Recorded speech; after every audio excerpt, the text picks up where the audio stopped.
Hey, what's up, everybody? Here we are, 2 weeks down. I just thought I'd do another vlog so we can keep track of everything and see the progress. My goal this week was to do 8 pounds. I didn't quite make it. I ended up down 5.4 pounds. So total for 2 weeks worth, I am down 19.8 pounds, which kind of works out. Originally, when I started on the journey, I wanted to lose 20 pounds in the first 2 weeks. And what I had set for goals was 12 pounds in the first week and 8 pounds in the second week. I was able to exceed the goal in the first week. I went down 14.4 pounds, but this week I only went down 5.4 pounds, so a total down of 19.8. So I'm right in the neighborhood of the original goal of being down 20 pounds in 2 weeks.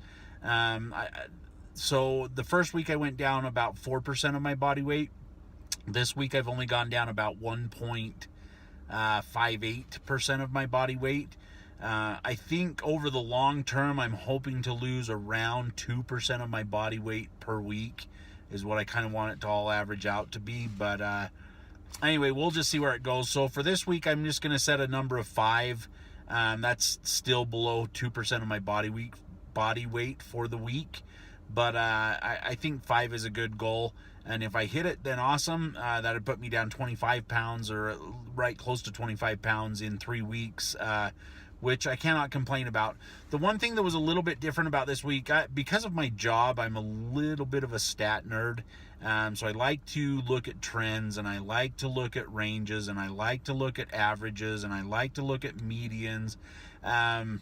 So of course I've logged all those things, and I've kept track of all those things in a spreadsheet. And really, for the 2 weeks, when I look at the 2 weeks compared, my carb intake was almost exactly the same.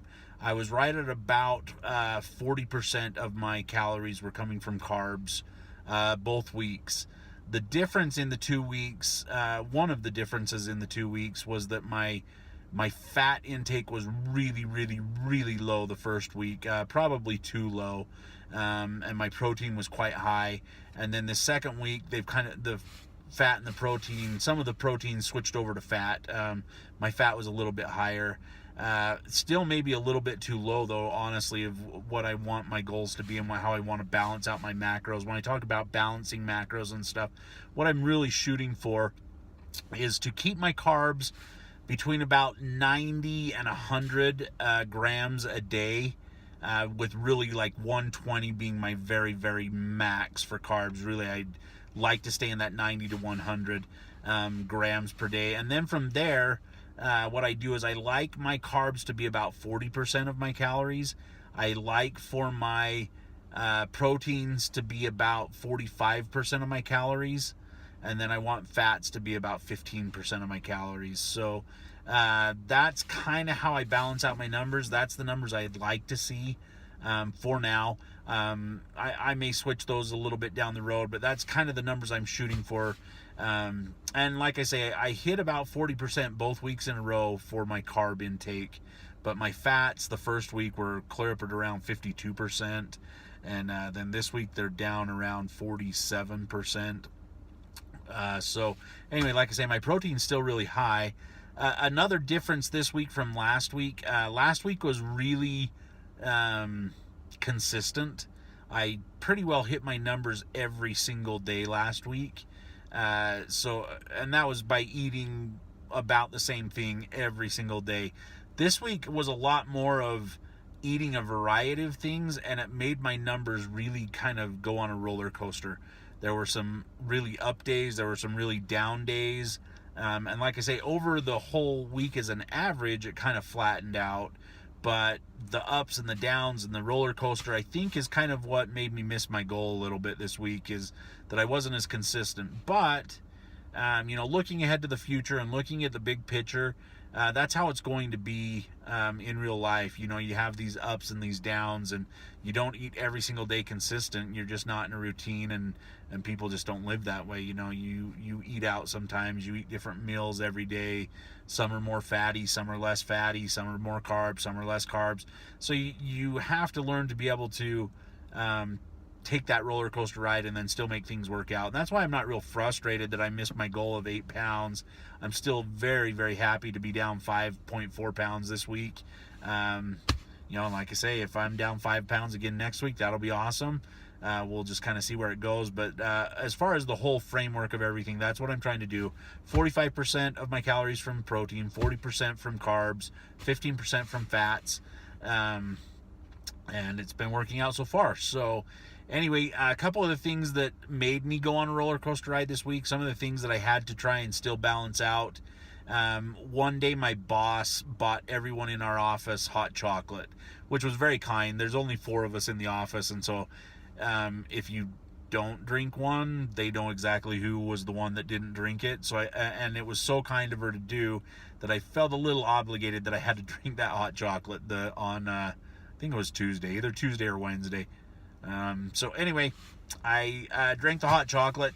It was an outrageous amount of carbs. Once I logged it, it was about 74 grams of carbs, which again, if you're trying to stay between 90 and 100 for the day and you've drank that cup of hot chocolate about lunchtime, then it was pretty hard to balance out that day. So that's one of the days that was really high. My carbs even were really high that day. It just, everything was kind of out of whack that day because of that hot chocolate, and then I made up for it on some other days. But anyway, it's just like I say, that's some of the things you just kind of have to get used to and kind of work your way through. Another day that kind of threw me for a loop, I went to a high school basketball game with my kids, and I'd eaten all my meals for the day. I was going to have a protein smoothie that night when we got home from the basketball game.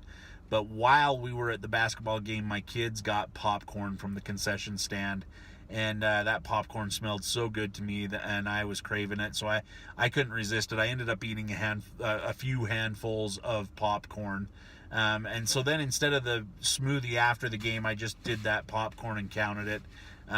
They certainly don't balance each other out, and one's not a replacement for the other as far as being a neutral type thing. So that kind of whacked that day out a little bit as well by eating that popcorn instead of doing the protein smoothie. But still, I logged it, and we were able to balance out the next day and whatever. Another day, last Sunday, I was making some orange chicken for the kids after church. I had made some orange chicken, just the frozen kind out of the box that you get at Costco. And another day I was making lunch, and I just couldn't resist that orange chicken. I had planned out what I was going to eat for the rest of the day, but I ended up swapping it out and not eating what I was going to eat the rest of the day, and ate a bunch of that orange chicken. And I think honestly that orange chicken, that breaded orange chicken with the sauce on it, that was kind of what whacked out my fats and some of the other things for the entire week. But anyway, so I just want to give you guys a little bit of an idea of what I typically do. So every single night I get on MyFitnessPal, and I make sure that all the food and all the calories that I've eaten for the day are logged on MyFitnessPal, and that breaks down all the fats, the proteins, the carbs, and then it gives you some other information as far as vitamins, minerals, fiber, all that type of stuff is broken down as well. But it's where I really track and balance all my macros. So every single night I get on, I make sure that my food diary is accurate. But additionally, I plan out the next day's meals.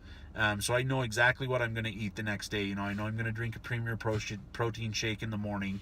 Then if I'm going to, do a MetaFast type thing for lunch, or a morning snack, if I'm going to do a pure protein bar, what I'm going to make for dinner that next night, and then if I'm going to do a smoothie or not, those types of things, they're all logged the day before. That's the best thing for me. That way I've got my plan. I can see where I'm going the next day. I can see where I'm heavy on numbers, lower on numbers, and what I need to do to balance everything out. So anyway, I just want to give a plug to MyFitnessPal. If you are serious about losing weight, you really need to know what you're putting in your mouth and what effect it's having on your calories, your diet, that type of stuff. So use MyFitnessPal. It's a free app. It can be on your computer or on your phone or on both. You just set up an account for free. And then, so I've got a MyFitnessPal on my app on my phone, but I also have it on my desktop at work and my desktop at home, so I can log food anywhere I want if I need to. But I reconcile it every night. It's really important. It's kind of eye-opening once you really log all your food to see where you're at. anyway, so that's where we're at for the week. I just wanted to check in and let everybody know how this one's gone. This is vlog number 3, and it's the results of week number 2. I'm down 19.8 pounds and just moving forward. I want to tell everybody good luck. Thanks for everyone that's watching the videos. Thanks for everyone that's subscribing to the videos. I appreciate it. Feel free to leave me comments or questions, and I'll get back in touch with you. And I'll check in again next Friday to let you know where we're at. Oh, by the way, it is February 1st of 2019 today. I just want to make sure that everybody knows the dates, and if people watch these in the future, to be able to see where they fall in chronologically. So anyway, we'll see you guys next week.